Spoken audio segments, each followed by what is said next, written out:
Vous êtes en compagnie de Radio Taïwan International.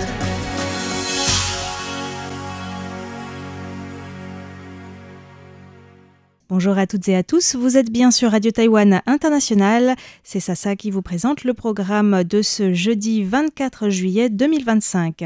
Tout d'abord, Lisa Dufaux vous présentera l'actualité taïwanaise du jour. Je vous rejoindrai ensuite pour le décryptage de la rédaction consacrée à l'exposition Vanité moderne au Centre national de la photographie taïwanaise qui fait dialoguer des photographes français et taïwanais. Dans l'émission Taïwan en ébullition, François-Xavier Boulet vous parlera d'une équipe d'Allemands et de Taïwanais qui ont développé un nano-canal photosensible prometteur. Et enfin, pour celles et ceux qui nous écoutent sur Internet, dans Graines de Business, Valentin Floquet vous parlera de l'introduction en bourse de Pressplay, une société d'e-learning. Je vous souhaite une très bonne écoute et vous laisse tout de suite en compagnie de Lisa Dufaux pour les grands titres de l'actualité taïwanaise. Taïwan condamne le harcèlement de ses athlètes par la Chine lors de l'Universiade en Allemagne.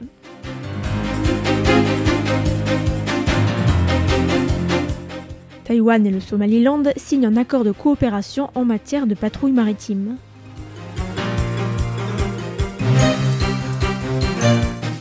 Le Premier ministre réagit aux rumeurs concernant les bureaux de vote en vue des votes de destitution de samedi. Bonjour à tous et bienvenue sur le service français de Radio Taïwan International. Ici Lisa Dufaux pour vous présenter le journal de l'actualité de ce 24 juillet.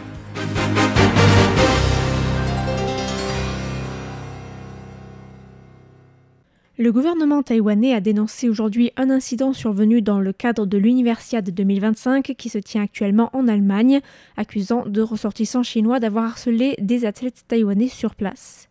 Le Premier ministre taïwanais Zhou Rongtai a parlé d'interférence politique et de provocation évidente après que deux personnes, suspectées d'être des membres de l'association sportive universitaire chinoise, ont tenté d'arracher des mains des athlètes taïwanais le message de félicitations du gouvernement taïwanais alors que ces athlètes s'apprêtaient à être interviewés par des médias taïwanais.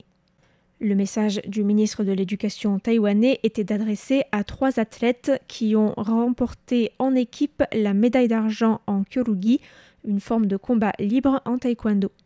Le président Lai Ching-te a aussi condamné l'incident dans une publication sur Facebook, déclarant que ce dernier allait contre l'esprit sportif et les valeurs d'ouverture et de respect des universiades. Une vidéo partagée sur les réseaux sociaux par le chef du bureau des sports de Taïwan, James Chung, montre un homme et une femme tenter de prendre le message de félicitations remis par James Chung. Dans une vidéo publiée aujourd'hui, James Chung a déclaré que le harcèlement de la part de la délégation chinoise avait commencé après la victoire de l'équipe masculine taïwanaise de tennis de table contre leurs adversaires chinois, remportant ainsi la médaille d'or le 20 juillet. Le chef du bureau des sports a précisé que depuis, les responsables chinois avaient tenté de l'empêcher de présenter les félicitations du gouvernement taïwanais aux athlètes médaillés, déjà lors de la remise de médailles pour le badminton, et protesté lorsque les spectateurs criaient le nom de Taïwan.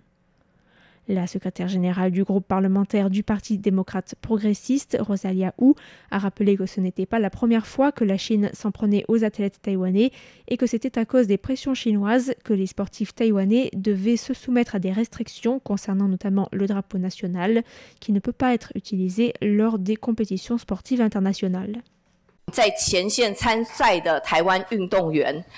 Les athlètes taïwanais qui concourent en première ligne ont été traités de manière injuste, grossière et violente à de nombreuses reprises. La Chine harcèle Taïwan et les signes d'intimidation sont clairs. Cela a lieu en ce moment.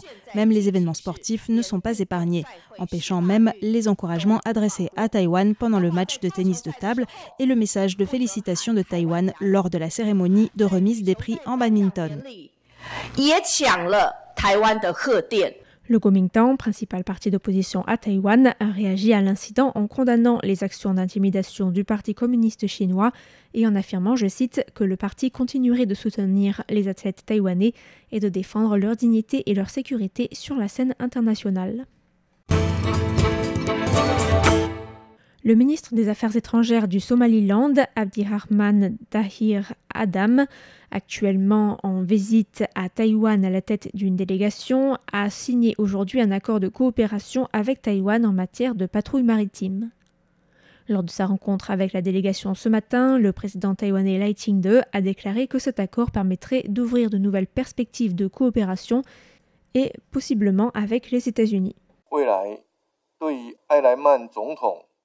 À l'avenir, pour les objectifs politiques auxquels le président Abdirahman accorde beaucoup d'importance, comme la sécurité maritime ou l'économie bleue, outre le renforcement de notre partenariat, nous espérons également coopérer avec les États-Unis et avec d'autres pays partageant des valeurs similaires et, grâce à des plateformes de coopération, trilatérales ou multilatérales, atteindre ensemble l'objectif stratégique d'un littoral en contournant la Chine au Somaliland.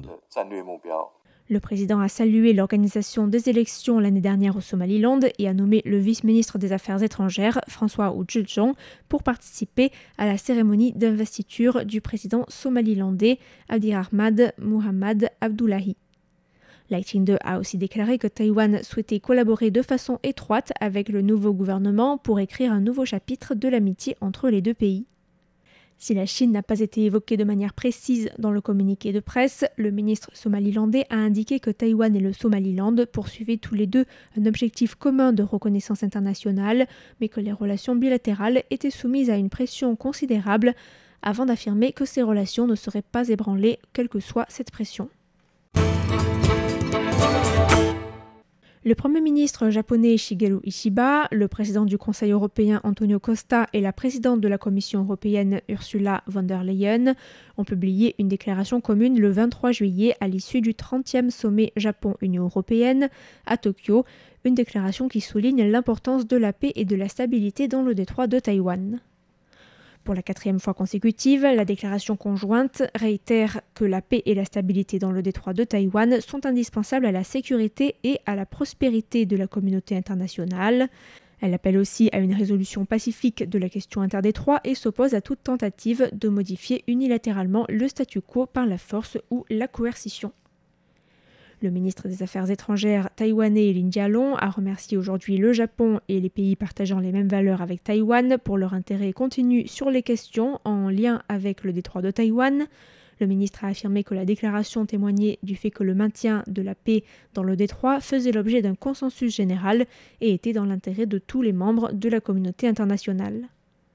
Lin Jialong a ajouté que dans le contexte international actuel, marqué par l'expansion de l'autoritarisme et la remise en cause de l'ordre mondial fondé sur le droit international, Taïwan était un membre important de la région Indo-Pacifique et jouait son rôle de membre responsable au sein de la communauté internationale.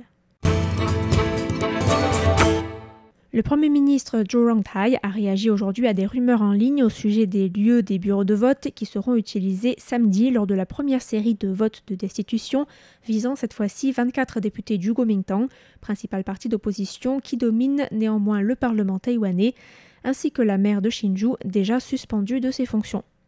Le Premier ministre a appelé à la transparence dans le processus de sélection des lieux de vote, appelant les autorités à documenter les raisons ayant poussé à la sélection de chaque bureau de vote et également au changement de lieu de dernière minute.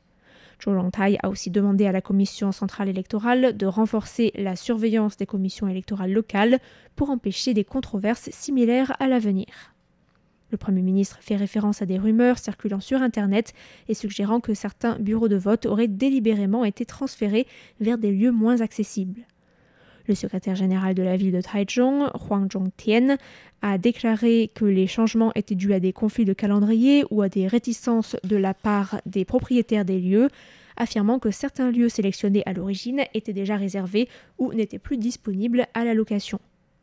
Le Taiwan Fact-Check Center a mené l'enquête et a déterminé que 11 des 19 bureaux de vote se situaient aux mêmes endroits que ceux utilisés lors des élections de 2024, tandis que pour les 8 autres, le centre a conclu que le changement était dû à un motif légitime et que les nouveaux bureaux de vote étaient proches des anciens.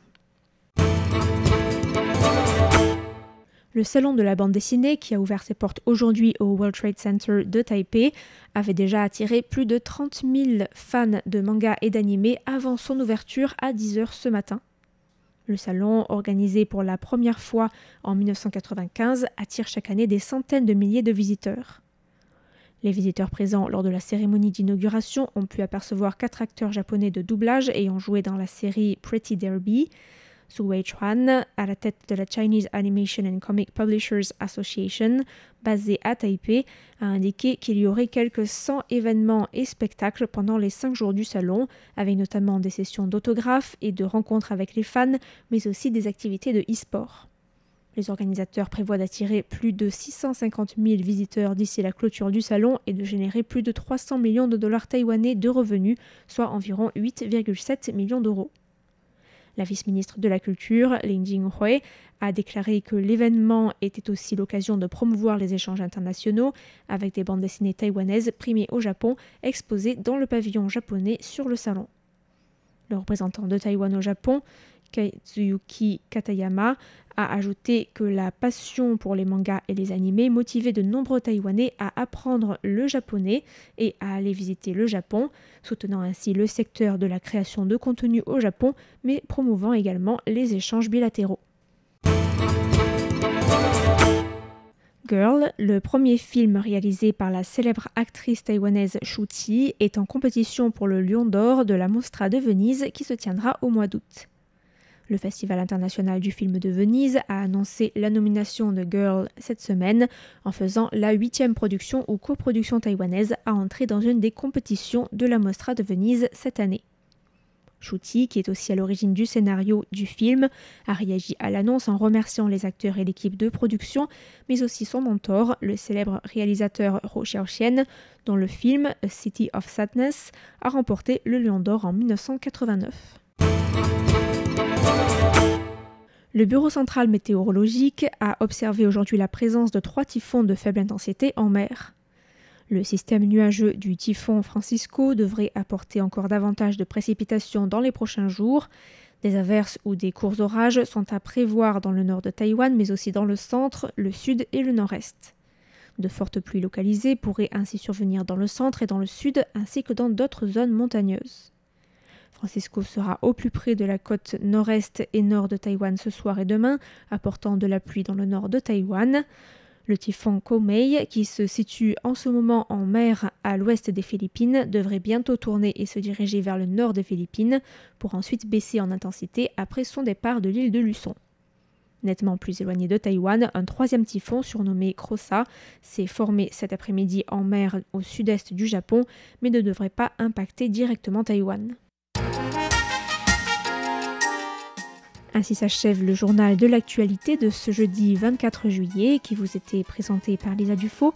Merci à tous pour votre écoute et à bientôt sur Radio Taïwan International.